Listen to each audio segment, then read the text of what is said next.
नमस्कार साथियों, स्वागत है आप सभी का अंकित इंस्पायर्स इंडिया पर। मैं हूं अंकित अवस्थी और चर्चा में है नितिन गडकरी। चर्चा हालांकि बहुत दिन से, लेकिन इस बार कुछ अनोखी चर्चा है। अनोखी चर्चा ये कि नितिन गडकरी हाईकोर्ट पहुंच गए हैं शिकायत लेकर कुछ सोशल मीडिया इन्फ्लुएंसर्स की। मानहानि का दावा हुआ है, 11 करोड़ रुपए की मानहानि। और मामला ये कि इन लोगों ने मेरी इमेज खराब कराने का प्रयास किया। कैसी इमेज? कि इन लोगों ने मेरा E20 से नाम जोड़ दिया। E20 से नाम जोड़ दिया। अगर आज इस देश में आप कहीं किसी से सुने कि E20 को रोल आउट करने वाले कौन, तो नाम सबसे ऊपर नितिन गडकरी का चला आता है।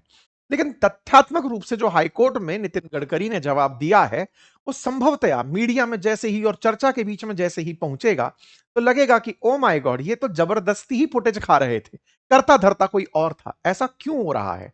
क्योंकि असल मायने में पेट्रोलियम डिपार्टमेंट तो हरदीप सिंह पुरी के पास है।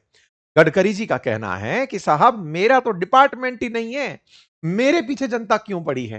बोले सवाल साहब अब क्यों समझ में आया? जनता तो आपके पीछे बहुत दिनों से पड़ी है। तो आप हर बार फ्रंट फुट पर आकर के लंबी लंबी मीडिया बाइट्स, इंटरव्यूज, पॉडकास्ट, ये सब में आप जो थे, वहां आप E20 को डिफेंड करते हुए क्यों ही दिखाई पड़ते थे? तो शायद कारण धर्मेंद्र प्रधान रहे होंगे। हाल ही में धर्मेंद्र प्रधान का इस्तीफा हुआ, तो जैसे ही इस्तीफा हुआ, सब जगह एक नया माहौल और चर्चा कि अगला नंबर नितिन गडकरी का। जैसे ही प्रधान गए, तो नितिन गडकरी क्यों हाशिए से सेंट्रल स्टेज पर आ गए? तो आंसर था E20। क्योंकि अल्टीमेटली देश में अगर इथेनॉल ब्लेंडिंग पेट्रोल में हो रही है 20%, तो उसकी कवायद और उसकी पूरी तरह से वकालत करने वाले व्यक्ति नितिन गडकरी जी थे।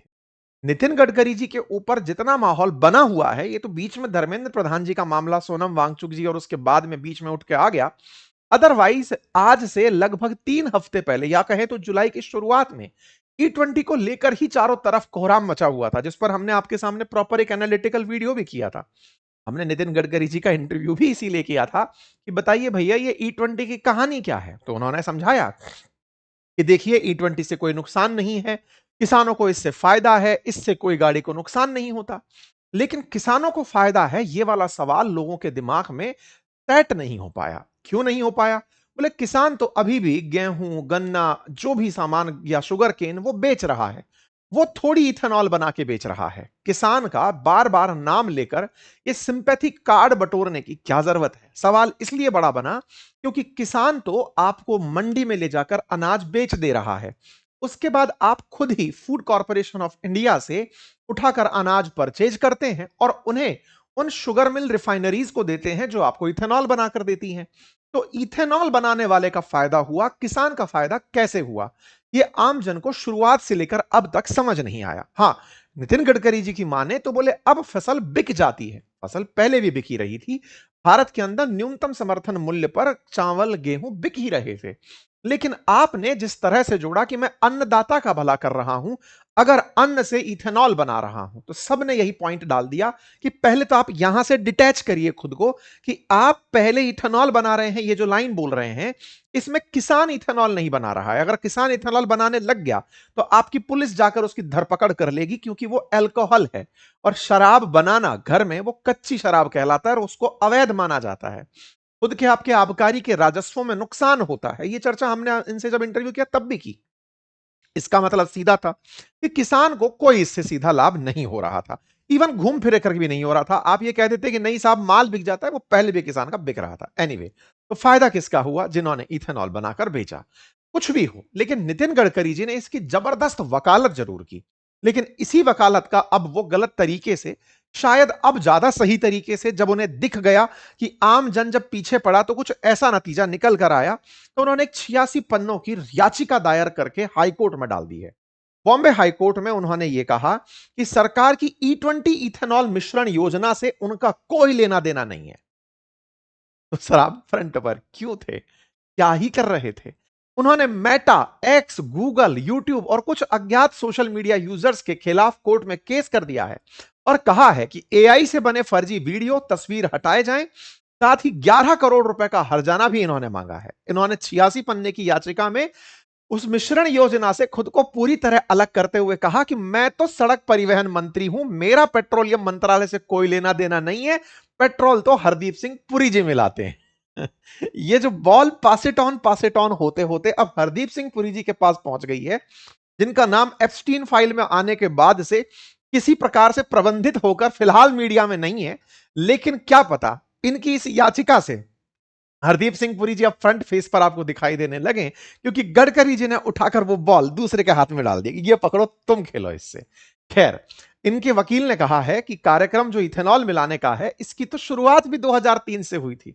मतलब ये कि जिस तरह से प्रोटेस्ट हुए और जिस प्रकार से अकाउंटेबिलिटी मंत्रालय दर मंत्रालय पहुंची, तो भीतर गाहे एक बात रहती है भाजपा के अंदर कि गडकरी जी से जो शाह और मोदी पर मतलब मोदी और शाह की जो जोड़ी है, इतनी खुश नहीं रहती। कई बार ऐसी वीडियोस अपोजिशन की तरफ से कई बार सोशल मीडिया पर निकाल कर दिखाई गई हैं कि एक वैचारिक फेमिनिस्ट सा है, लेकिन गडकरी जी के पीछे पूरी नागपुर लॉबी खड़ी है, संघ खड़ा है, इसलिए गडकरी जी स्ट्रांग स्टिल खड़े खड़े हुए हैं।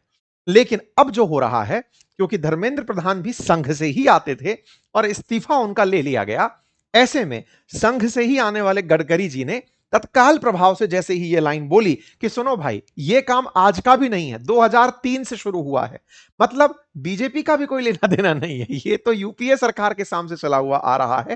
तो उन्होंने प्रॉपर तरीके से कि साहब इस समय पर इतनी इतनी ब्लेंडिंग हुई, तो मैं आपको सारा अपडेट दूंगा और ये भी बताऊंगा कि क्या वाकई में इसमें नितिन गडकरी जी का कोई कंट्रीब्यूशन है भी कि नहीं है। क्योंकि जिस तरह से इन्होंने जहां जहां मंच मिले वहां वहां पर मैंने हस्ताक्षर कर दिए हैं, मैंने कह दिया है, वो जो भी घटनाएं हुई आज वो सब चीजें निकल कर आई हैं। वहीं दूसरी तरफ सरकार पीआईबी के दम पर, जो मतलब भारत की प्रेस इंफॉर्मेशन ब्यूरो है, उसके माध्यम से लोगों के सामने इथेनॉल को लेकर के अब जन जागरूकता के फैक्ट चेक टाइप के वीडियोस डाल रही है, फैक्ट्स डाल रही है, लिख रही है कि देखो साहब ई10 तो हम लोगों ने 2021-22 में ही पूरा कर दिया था, उसके बाद ई20 धीरे धीरे पॉलिसी सपोर्ट कोऑर्डिनेशन के माध्यम से आकर पहुंचा और उसका इंप्लीमेंटेशन किस तरह से हुआ यह बताया जा रहा है। बीजेपी के हैंडल से बार बार यह कहा जा रहा है कि ई20 को व्यापक टेस्टिंग, वैलिडेशन और सुरक्षा मानकों से जांच कर ही आम जन तक पहुंचाया गया है। मतलब कुल प्रकार से अब पूरी तरह ई20 को समझाने में सत्ता पक्ष, पीआईबी ये सब लगे हुए हैं कि साहब ई20 में कोई दिक्कत नहीं है। फायदे गिनाते हुए बताया जा रहा है कि अप्रैल 2023 से लेकर अब तक नए वाहन ई20 कंपैटिबल बनाए गए हैं, 1 लाख करोड़ रुपए की विदेशी मुद्रा बचत की गई है, 1.25 करोड़ किसानों को और उद्योग धंधों को पैसा मिला है, 54 मिलियन टन CO2 उत्सर्जन में कमी आई है। तो ई20 भरोसा यूं ही नहीं बनता। जो ये फैक्ट लिखे जा रहे हैं, इन्हीं पर लोगों के क्वेश्चंस हैं और वो ये कि 2023 से नए वाहन ई20 कंपैटिबल बनाए गए, तो उससे पहले वाले व्हीकल्स में जो कंपैटिबल नहीं थे, उनमें आपने ई20 मिलाकर डी पेट्रोल क्यों डाल दिया। दूसरी तरफ 1 लाख करोड़ की विदेशी मुद्रा का अगर बचत हुआ है, तो यह विदेशी मुद्रा बचत क्या ग्राहकों में ट्रांसफर हुआ? हुआ यूं कि जो पेट्रोल भराने लोग गए, उन्हें विदेशी मुद्रा बचाकर सरकार ने अकाउंट में रख लिए, लेकिन जब मंत्री जी से पूछा गया कि सर वो पेट्रोल से जो पैसा बचा, वो आपने कस्टमर को यानी कि पेट्रोल सस्ता करके क्यों नहीं दिया, तो मंत्री जी का हाल ही का एक बयान वायरल है जिसमें वो कह रहे हैं कि प्योर पेट्रोल चाहिए तो ले लीजिए, 168 रुपए लीटर है। मतलब यह है कि यहां पर 168 रुपए लीटर में भरा क्यों नहीं लेते, क्योंकि प्योर तो उस भाव में है, आपको सस्ते में दिया जा रहा है, तो यह आपका भला ही है जो आज के दाम पर मिल रहा है। एनीवे, इस बीच में एक और बात निकल कर आती है और वो ये कि लगभग 1.25 करोड़ रुपए किसानों और उद्योग धंधों को दिए गए। किसानों को उनकी फसल बेचने का ही पैसा मिला, इथेनॉल का कोई उन्हें अलग से एडवांटेज नहीं दिया गया कि तुम्हारे गेहूं से या चावल से या गन्ने से इथेनॉल बनी है, तो ये लो तुम्हारे पास अतिरिक्त पैसा मिलेगा, बाकी किसी और का गेहूं चावल जो गन्ना है उससे आपका इथेनॉल नहीं बना है तो आपको नॉर्मल भाव मिलेगा। ऐसा नहीं है। देश में जो एमएसपी है उसी के आधार पर ही ये सारी चीजें खरीदी और बेची जा रही हैं। वहीं दूसरी तरफ जहां तक CO2 उत्सर्जन की बात में कमी की कही गई है, कार्बन डाइऑक्साइड उत्सर्जन में जो कमी हुई है इथेनॉल की वजह से, वहीं पर एक फैक्ट और जो काउंटर में पूछा जा रहा है वो ये कि इथेनॉल को प्रोड्यूस करने में पानी बहुत खर्च होता है। जब इथेनॉल बनाते हैं तो इधर CO2 बचा रहे हैं, वहां ड्रिंकिंग वाटर जो पहले से ही बहुत कम है उसके अंदर कमी आ रही है। तो कैसे आप इसे जस्टिफाई करेंगे? अब यहां पर काउंटर क्वेश्चंस चल रहे हैं। खैर, फिलहाल गडकरी जी की बयान पर आते हैं, क्योंकि उन्होंने साफ कहा कि मेरा इससे कोई लेना देना नहीं है, ये तो हरदीप सिंह पुरी जी के मंत्रालय में आता है। तो देखिए इनका मंत्रालय चेक कर लेते हैं। नितिन गडकरी जी फिलहाल रोड ट्रांसपोर्ट मिनिस्टर हैं। इनके पास ये मंत्रालय जब से भाजपा सरकार आई है, रोड ट्रांसपोर्ट और हाईवे 2014 से है। तो ऐसे में आप बीच बीच में अन्य मंत्रालयों में भी अपने पास काम लेते रहे। शिपिंग रहा आपके पास, rural development, Panchayati Raj, water resource, river development, MSME, ये सारे विभाग आपके पास रहे। लेकिन जहां तक बात हो E20 फ्यूल की, तो आपने देश में E20 को अपनी तरफ से कि भाई मैं हूं उस सोच का व्यक्ति जो इथेनॉल ब्लेंडिंग को उचित ठहराता है, यह एक मुहिम छिड़ी थी। 2016 का एक ज्ञात डॉक्यूमेंट हमें मिला जिसमें आपने कहा कि दिल्ली पॉल्यूशन मेरी लाइफ को परेशान कर रहा है। जो दिल्ली के अंदर पॉल्यूशन है उसके पीछे असल में पंजाब हरियाणा के अंदर जलाई जाने वाली जो भी भूसी है, जिसकी वजह से जो बच जाता स्ट्रॉ है, उसकी वजह से धुआं होती है और दिल्ली में पॉल्यूशन होता है। तो आपने कहा Delhi pollution impacted my life, rice straw, जो चावल की जो स्ट्रॉ बच गई वो, people burn can causes pollution and can be used to produce second generation ethanol which can be blended with petrol। तो आपने सलाह देते हुए कहा कि उस इथेनॉल का इस्तेमाल किया जा सकता है क्योंकि उस राइस की जो भूसी है उस भूसी से इथेनॉल बनाया जा सकता है और बना करके उससे इथेनॉल बना करके पेट्रोल के अंदर उसे मिलाया जा सकता है। और 2018 के अंदर कैबिनेट ने national policy on biofuel apply करी, जिसमें corn, cassava, damaged food grain जैसे wheat, broken rice, rotten potato, unfit जो human consumption for human ethanol ethanol production है, उनसे बायोफ्यूल बनाने की बात की गई। 2017 से लेकर के 2023-24 तक का अगर डेटा उठाएं तो ऐसी बहुत सी जगह जानकारी निकलती हैं जब सरकार ने अपने स्तर पर इथेनॉल की बातें की हैं।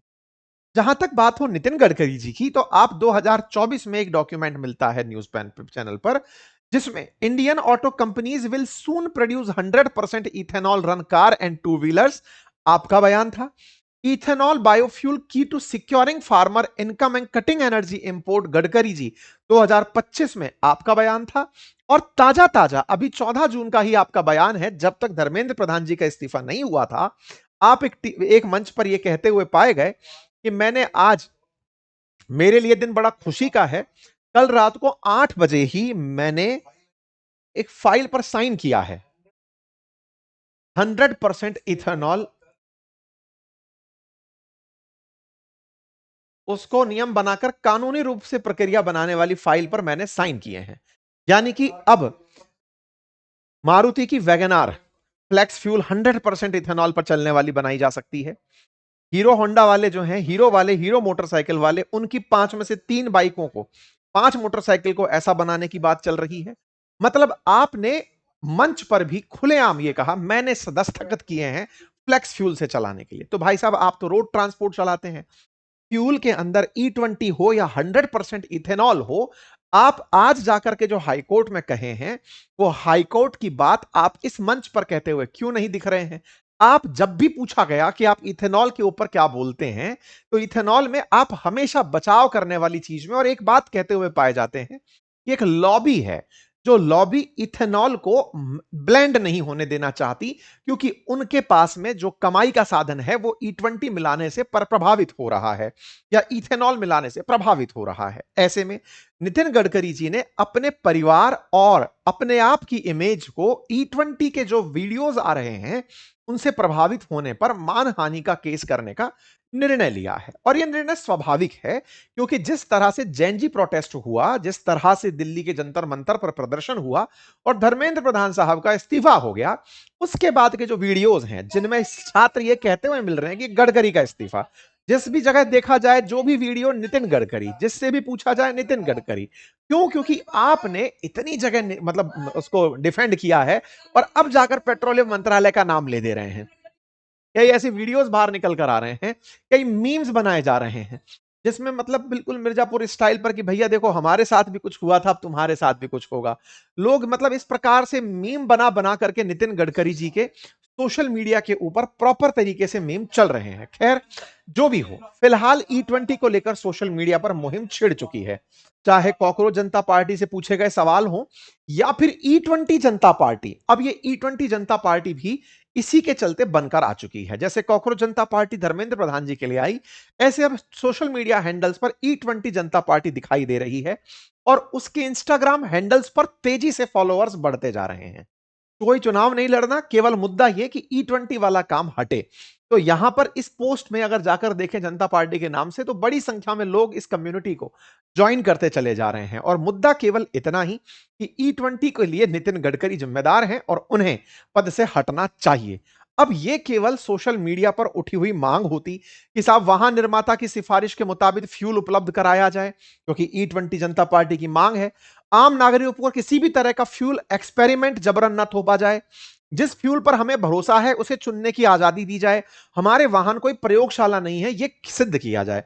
ऐसे में अब सवाल बनता है कि क्या सरकार ने वाकई में E20 ब्लेंड करने से पहले कोई प्रायोगिक रूप से सर्टिफिकेशन लिया था?